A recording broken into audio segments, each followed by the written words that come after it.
학교에서 다 알아서 해주겠지 이렇게 생각하지 마시고 처음부터 끝까지 내가 꼼꼼하게 챙긴다 이런 마음가짐으로 접근하시는 게 좋습니다.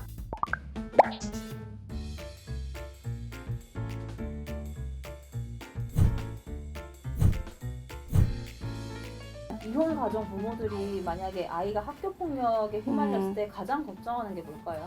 요즘 이제 이혼 가정이라고 해서 이제 예전과는 달리 좀 인식이 많이 개선되기는 했지만은 혼자서 이제 자녀의 그 학교 폭력 사건을 감내하시기에는 좀 힘들어하시는 부분들이 좀 있어요. 아무래도 상의할 배우자가 없고 내가 잘못된 결정을 해가지고 아이의 장래에 잘못된 영향을 미치는 건 아닐까라고 생각하시는 분들이 많다는 거죠. 혼자 아이를 키우시는 경우에 특히 아버님 같은 경우에는 어머님들 커뮤니티에 끼지 못하시는 경우도 있고 또 어머님들 같은 경우에는 생업에 종사하시느라고 또 바쁘셔가지고 그렇게 어머니들하고 교류가 많지 않은 경우도 있거든요. 그러다 보니까 증거 확보나 이런 데서도 좀 불리한 점이 있기는 있습니다. 이게 그냥 어머니의 과도한 걱정일지 아니면 실제로 이 학폭위가 열렸을 때 한부모 가정이 약간 좀 실이 되기도 하는지. 한부모 가정이라고 해서 흠이 되는 거는 아닌 것 같아요. 그런데 이제 부모님이 양쪽이 다 계시는 경우라고 하더라도 부모님이 너무 바쁘셔가지고 신경을 못 쓰신다거나 라고 한다면은 그런 영향은 있는 거죠. 아무래도 이제 또 배우자가 잘 도와주지 않는 경우에는 혼자 해결해야 되는 부분들이 많기 때문에 한부모 가정이라고 해서 아니면은 일반적으로 양부모가 다 있는 경우 가정이라고 해서 다를 거는 없다라고 생각이 들어요. 다만 요즘 학교폭력 사건 같은 경우에 학교폭력 사건 끝나고 나서 민사상 손해배상 청구하는 경우가 굉장히 많거든요. 근데 민사상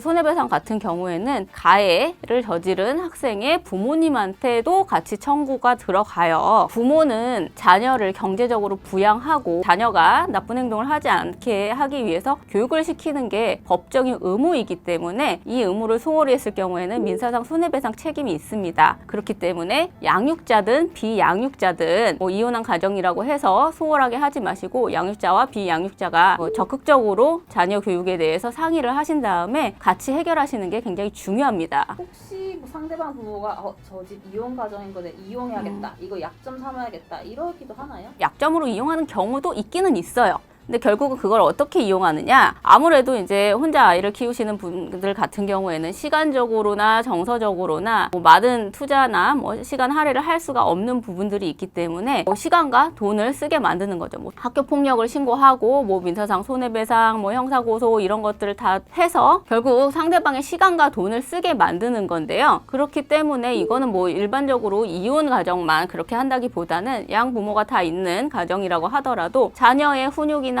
교육에 더 많은 시간을 할애하고 돈과 시간을 쓰게 만들기 위해서 학교 폭력 신고나 소송을 통해서 시간과 돈을 쓰게 만드는 겁니다. 이혼 가정이라고 해서 이혼 가정에만 적용하는 건 아니고요. 양 부모가 모두 있는 경우라고 하더라도 자녀의 훈육에 별로 관심을 가지고 있는 집이 아닌 것 같다라고 할 때는 이런 방법을 쓰기도 하는 거죠. 마찬가지입니다. 학폭 사건에 휘말렸을 때 이혼 가정이다 이걸로 불이익 받지 않으려면 어떻게 해야 되나요? 저 같은 경우에는 학교 폭력 사건이 있을 때 이제 학폭위에 부모님 두 분이 다 참석하시라고 하는 거를 이제 추천을 드리는데 한쪽이라도 더 바쁘신 경우에는 양쪽 부모가 다 참석하기가 어려운 경우도 있어요. 그렇기 때문에 이혼 가정이라고 해서 이런 부분에 있어서 불이익을 받는 거는 아니지만 그래도 적극적으로 참석을 하시는 게 굉장히 중요하고요. 그리고 학교에서 사안 처리를 할 때 이제 담당 선생님하고 많은 대화를 나누시게 되는데 그 담당 선생님이 알아서 해주겠지 이렇게 생각하지 마시고 사안 조사 시작할 때부터 적극적으로 참여를 하셔가지고 궁금한 거는 물어보시고 이렇게 해서 꼼꼼하게 챙기는 게 중요합니다. 요즘 학교폭력 상담 선생님들이 절차적으로 문제만 없으면 괜찮다라고 하는 부분들이 있기 때문에 학교에서 다 알아서 해주겠지 이렇게 생각하지 마시고 처음부터 끝까지 내가 꼼꼼하게 챙긴다 이런 마음가짐으로 접근하시는 게 좋습니다. 이혼한 부모로 인해서 아이가 상처받지 않게 부모가 해줄 수 있는 게 또 다른 게 뭐가 있을까요? 가끔씩은 놀림의 대상이 되기도 해요. 니네 부모님 이혼했다며?